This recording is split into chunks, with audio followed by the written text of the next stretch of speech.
Today I review The Six Ways and Weaving Fate. Hi friends, welcome back to my channel. If you're new here, I'm Casper the Boy Diviner and I do deck reviews, deck talks, how I feel about tarot decks, oracle decks, but I also cover esoteric books. So I try to review them after I read them, and I've owned Six Ways for a long time, and it's an important part of my practice way back then and now. And Weaving Fate is something I got new, but I also feel like I finished this book and I enjoyed it. So today I wanted to review both books, starting with Six Ways and then talking about Weaving Fate. Six Ways has been quite a seminal... Do you call it seminal? I don't know what the word is. I'm gonna place the word here. It is a seminal piece of work, I feel. How I approach magic has been shaped by this book. I have to say that. Even though right now my interest kind of lies towards more ceremonial magic, or simple practical magic that is done by the Gallery of Magic. I don't know if you heard of those books. This book has been really important to me. You can see how much I love this book. I tabbed every single chapter. I feel like all the chapters make a lot of sense. I'm going to show you a quick overview of the chapters here in the book so that you know what the book contains. The book really talks about animism, how we interact with spirits, how servitors come about through his lens, Aidan Wachter's lens, and I think it's really fascinating. We talk about the two worlds, we talk about liminal spaces, we talk about reclaiming ourselves. This is a really powerful ritual that I really recommend everyone to try if you get this book. That is the main ritual of this book that I have been doing. We talk about the six ways, opening roads, entering silence, entering trance, entering power. I think they're all really wonderful pieces of writing. At the same time, visualization is not my best suit. So I don't really practice a lot of the things he talks about, like entering the roots of the world, using fire snakes to really connect with all the energies that are out there. We talk about very traditional things like the pendulum. We talk about magical voice, which was something I really wanted to try out this year, but I did not. Next year, I might take singing lessons, so maybe I can go ahead from there. We talk about offerings, which is also very focused in other magical books that I enjoy, like Chaos Protocols. I need to get better at offerings as well. It's something that I hope to do better next year, maybe with all the Greek gods that I've been reading about. Sigils, we talk about petitions, we talk about servitors and spirits. I really like his concept of servitors in this book. You know, when we say servitor, we think about a man-made construct, something we create specifically with our minds to help us with our work, our daily work and our wishes. So there's a great Gallery of Magic book about servitors as well. I think that one goes into it in a lot of detail. This book really gives you like the seed, the start of every single practice that you can move forwards from. And here servitors, he talks about it, and he's like, we as humans, we have power, but do we have the power to really create life? He certainly doesn't say like a yes or a no, but his concept is really interesting. Like creating a servitor, he says, is like opening a roll up at at your workplace, you know, opening and writing down the job description and waiting for applicants. And the best spirit for that job will come and enter and become that servitor for you, because you know that's your will and you are searching for that spirit. And I really like that kind of idea, because you know sometimes like creating life feels there feels like a heavy responsibility and a heavy burden to that, and I feel that when I create a servitor, and that's why it makes me feel a bit uneasy. At the same time, that's why I feel a bit less stressed thinking about it that way, and following maybe the Gallery of Magic's instructions, maybe that'll be better for me. I have not created a servitor before. If you guys have, please leave a comment. Tell me how it went. Tell me your wildest stories, because there's some wild stories about servitors, and I don't know if I dare to get into that, but I have so many wishes and dreams. It might really help my life. He gives very high level seeds, like I mentioned. It's really up to you to research more, but that seed that he gives is really well done. I feel like he explains things so well and so down to earth. We talk about talismanic magic, we talk about vessels. It is very interesting. So when he talks about vessels, he talks about, you know, voodoo bags, those you put in a little velvet bag, or we talk about jar spells. I really wish I could give you a summary of the book, but this book is so thin and yet it's so full of knowledge and what you need to get started. If I began my whole magic journey again, this would be the book that I'll get first. And this is a book that I revisited a lot, and I can revisit and find new things about it again if I wanted to. I'm so sure, because there are some pages that I have not highlighted. So some pages are like this, you know, full of highlights and notes. And then some are just more empty just because they didn't draw my attention the first time round or the second time round. So I feel like if I give this book a chance, it will always keep teaching me new things. The 6 Ways was followed up by another book that might actually be more suited for beginners. I don't know. I feel like you should just get both of them if you're new. And it's called Weaving Fate. Okay, Weaving Fate, I have already finished this. I have no post-its yet because I'm still thinking whether I want to get into this. I feel a heavy burden on myself every time I try something new because I expect a lot of myself.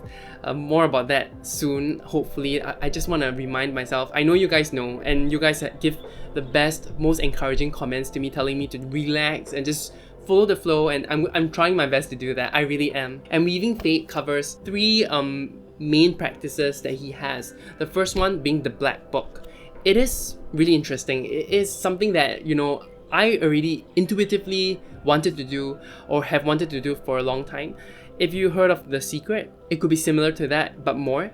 If you heard of scripting, because some people do scripting in their journals, and it's a very practical thing where you write what you want happen. It's very similar to that. And so the Black Book is basically a hyper sigil. If you guys know what a sigil is, I have done a sigil walkthrough and how I do sigils in another video. But a hyper sigil is a sigil that keeps on going, keeps on growing. And so this Black Book is basically a journal where you write a lot of different things. You write what you want, you write what's gonna happen, you write what happened already and in a different way, and that all affects your perception of reality, right? Because the only truth is this very moment, and everything that shaped us in the past are just memories, and memories are just stories we tell ourselves, and we can change that story even though it is difficult, and the Black Book kind of helps you with that. The second practice it goes into in this book is the corridor, where you go back into the past or you go into the future, visit yourself, give yourself advice, and slowly shape and change that perception that you had or that kind of experience that you had. He doesn't recommend doing this with a lot of traumatic experiences, which is the first thing I think about, you know. So it's hard to really think about experiences that affected me but not as much, that wouldn't hurt so much to go back. I think about the times where I've cried in a bus, or I felt really left out when I was in junior college with, even though I was surrounded by friends, there were times where I felt so lonely. I think about army, when I was in the army in Singapore, we had to do 2 years, and how much I cried in like the first 3 weeks because people didn't understand me. I think about the times when I was back in an audit firm. You know, all these things, I feel like there's so much potential, and I don't know, because of my lack of confidence in visualization, I don't know if I can do that. Even though this book tells you to use the Black Book to support that. So I feel like I just need to start that Black Book practice. But I need crossroad dirt, and I think I talked about that. He did give some comments like finding dirt in planters at crossroads. So maybe that's something I need to search for. I need to set a day in Singapore where I go out and search and go out in nature. And I don't have time for that at this point in time. Maybe, I don't know, maybe when I go for the army, maybe I will be going out. I don't know. I have no idea. Let's see what happens. But the last thing he talks about is the Fever Stone, and the Fever Stone is also a very beautiful ritual that he covers. You know, an infection in wounds. We talk about the trauma that we've had and the stones that are buried deep within. He has a beautiful ritual where you purify yourself, where you get a stone and you wash it every day. It is a very beautiful ritual, and later he talks about the dragon and a lot of things that are really deep. I feel like Aidan Wachter has a beautiful voice. How he talks, how he phrases, how he expresses himself is so captivating. How he writes his rituals are so captivating. I would say that another person that I really admire is also Polyphanes from digitalambler.com.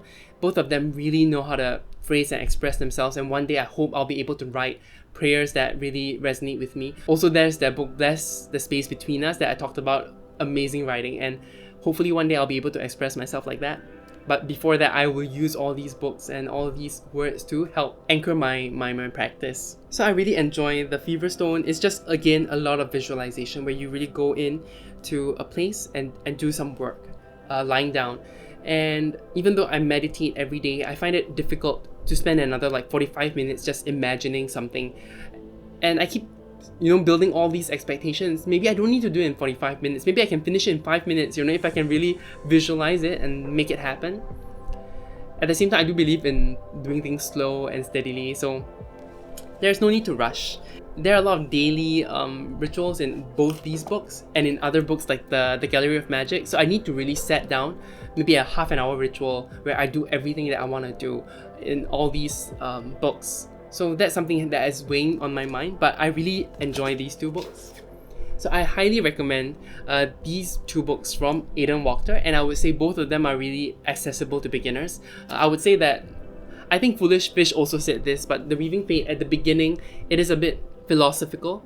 Aidan talks about his philosophy behind magic, but it goes a little deep, a bit abstract, and I found it hard to follow. I would say maybe you can skim through that, go to the 6 ways, and then read the 3 practices here. And then if you ever feel like going back to that beginning, you can. I have not felt the need or the want to do that. I'm going to focus on the practices. I really like books that are practical. This is why I'm drawn to these 2 books and also the Gallery of Magic books right now. And I just need to prioritize. So if you guys had good experiences with this book, any of these practices, please share below. I want to know what you're doing. I want to know how successful it has been, and then hopefully that will motivate me to get back to doing more magic practice. I'll give 6 Ways a 9 out of 10, and I'll give Weaving Fate a 8.5 out of 10 just because it could be edited a little better. But again, still amazing. You can skim through it and then read the parts that really catch you. I think that might be a more practical way to do this book. So I hope you guys enjoyed my review. I hope you guys found this review valuable. As a beginner in magic, or as someone pretty new in magic, this is how I see these books. Again, this is just my opinion. You might find these books majorly wonderful. A lot of people do, and I do also, even though I have a few criticisms. You might not enjoy these books, you might recommend something else. So if you do, please comment below, let me know what books you recommend, and I feel like my book budget is growing every day because I am so greedy.